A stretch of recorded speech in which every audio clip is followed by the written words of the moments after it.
Sejumlah aset milik Crazy Rich Bandung Doni Salmanan di Kota Baru Parahyangan akhirnya disita polisi setelah ditetapkan sebagai tersangka atas kasus penipuan berkedok trading binary option melalui Kotex.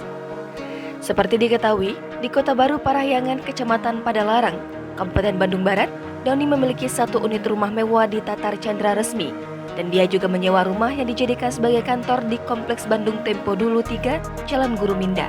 Berdasarkan informasi yang dihimpun, rumah berlantai 2 milik Doni Salmanan yang ada di Kompleks Tatar Chandra Resmi itu disita pada Sabtu 12 Maret 2022. Dalam penyitaan itu, rumah Doni Salmanan dipasang garis polisi. Penyitaan rumah ini juga dikabarkan disaksikan langsung oleh pihak keluarga yang diwakili Dinan Nur Fajrina yang tak lain merupakan istri Doni Salmanan serta tim kuasa hukum.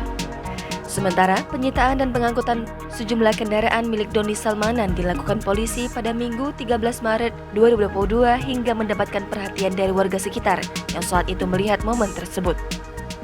Sejumlah warga sekitar mengaku melihat iring-iringan truk towing dan melihat kendaraan mewah Doni Salmanan seperti mobil Porsche Carrera 9114S berwarna biru disita polisi.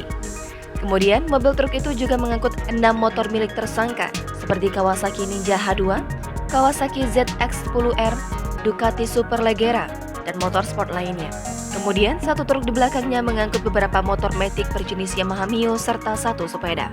Ia mengaku tahu jika kendaraan itu merupakan milik Doni Salmanan, karena beberapa waktu belakang, beritanya sedang ramai dibahas dan kendaraan mewah itu sering dipamerkan di sosial medianya. Jangan lupa subscribe, share, komen, dan like ya!